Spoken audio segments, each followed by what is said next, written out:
Magandang araw mga kaibigan. Bigyan natin ngayon ng reaction opinion itong post ng Pangulo sa kanyang official Facebook page, Bongbong Marcos, 1 hour ago. Sabi niya, "There's something about to be near the township at sumbong sa pangulo.ph. You may send your grievances, resentments, and suggestions for a change. I will read each one because the voice of every Filipino matters." Malacanang Palace, Manila, 11 August 2025.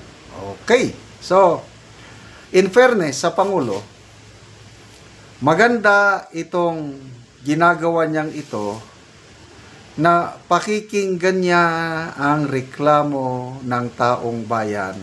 Diretso kayo magsumbong. Dito meron siyang inilagay na sumbong sa pangulo.ph. Ikuan lang siguro ito. Pag na-open yan, doon ka na magsumbong.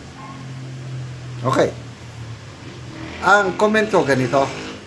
Ulitin ko, maganda yung kanyang hangarin. Pakinggan. But to me, this is a sign of weakness. Hindi ako maniniwala na mababasa niya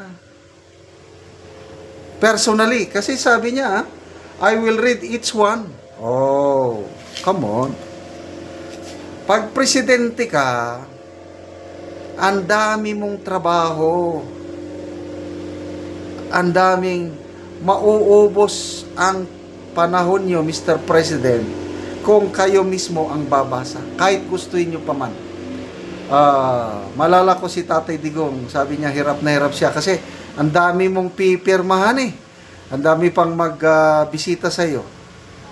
Ubos na ubos. Tapos babasahin pa niya each one. I don't believe so. Siguro ang magbasa, mayroon siyang staff. Ayun ang sabihin niya. Huwag niyang sabihin, I will read each one. I don't believe. I-compare natin kay PRRD, pag upo pa lang niya, nag-set na kagad siya ng mechanism 88888. Parang yun ang tatawagan mo. Doon ka magsusumbong. Pag upo pa lang niya. Ito, too late the hero.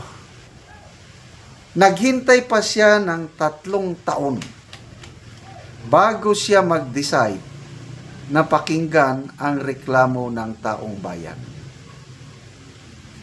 So again, that's sign of poor leadership.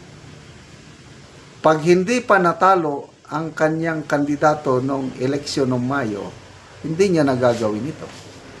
Dahil natalo sila, napahiya siguro, nag-vote up call nga, tama na. Magtrabaho na tayo ng gusto. Oh, anong ginawa nila sa first 3 years? Hindi nagtrabaho ng gusto. Ngayon pa lang. Kasi nga, bumababa ang kanilang mga trust, satisfaction, o approval rating. Gusto nilang patasin. Kaya ito ngayon. Which, to me, is okay. Sige na lang.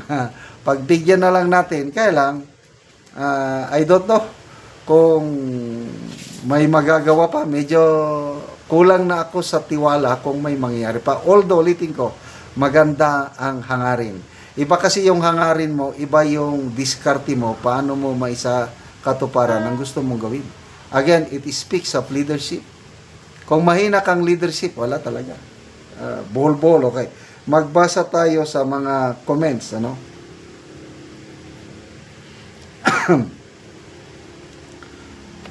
Daryl Baldos, kayo po ang aming sama ng loob.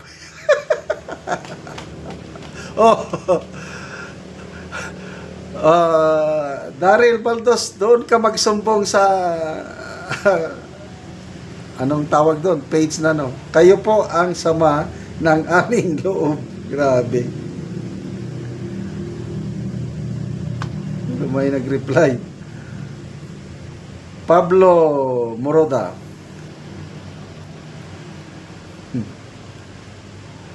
Andrea.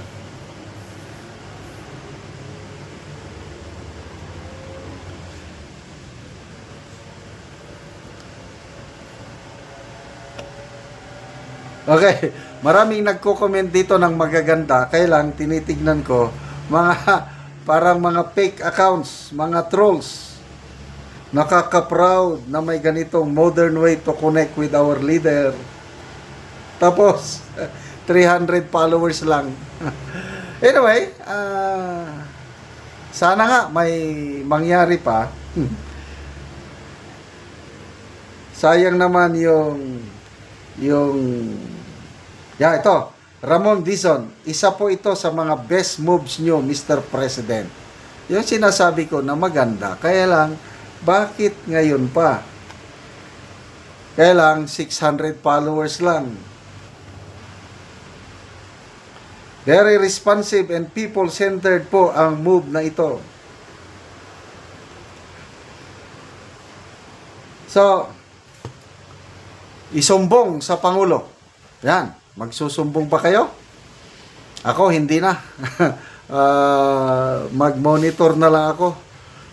Ang tinututukan ko ngayon, yung pangako niya na pananagutin ang mga magnanakaw. Yung mahiya naman kayo, mga magnanakaw sa gobyerno. Yung mga flood control projects. Yon, may maganda siyang ginawa, pinangalanan na yung 15 contractors. Yan.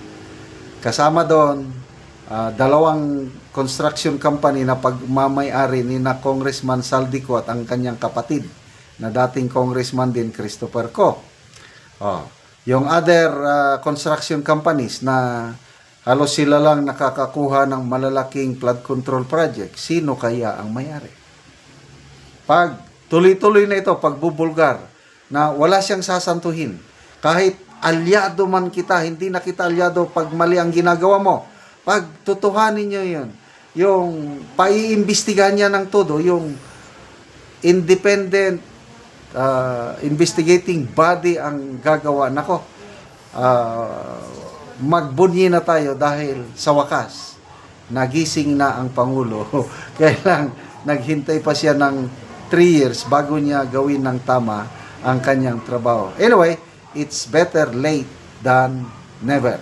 So, sumbong na sa Pangulo kung gusto niyo magsumbong. Ako, ayoko nang magsumbong. Salamat mga kaibigan sa inyong pagsubaybay sa ating channel. Nakakatulong kayo ng malaki sa Tribong Talandig ng Bukidnon. Dahil ang income natin sa channel na ito is pantulong sa tribo. Namimigay tayo ngayon ng mga libreng yero at pako para naman makapagpatayo itong tribong ito ng mas maayos na tirahan. Panoorin nyo ang video na ito. Yang natagaan na Mogsen. O karon magatop na ni sila.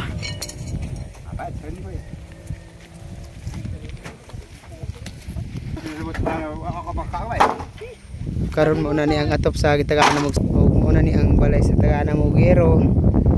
Karon mo na ni itsura sa iyang balay. Nga guba na gid kaayo. Oo. So kawayan lang ang iyang atop.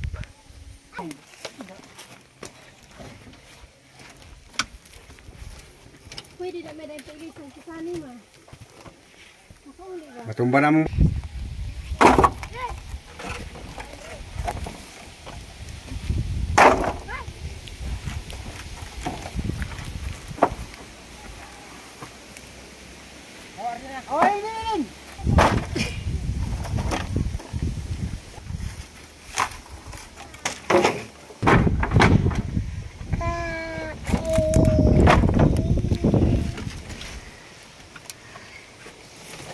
Una ni ang ilang kahimtang.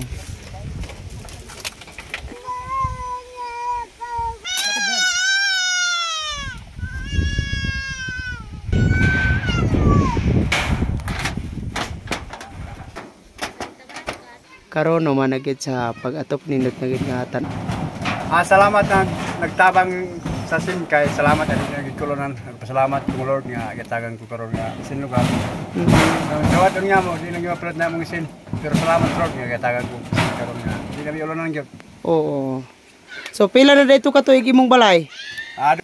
Duha na ka tuig. Kantos gyud sa mong balay nga ba na kanot na pero kaya mo ni sa tanto na sa mo kanya mo tulok adlaw. Oo. So salamat kayo. Salamat sa ating sinaw.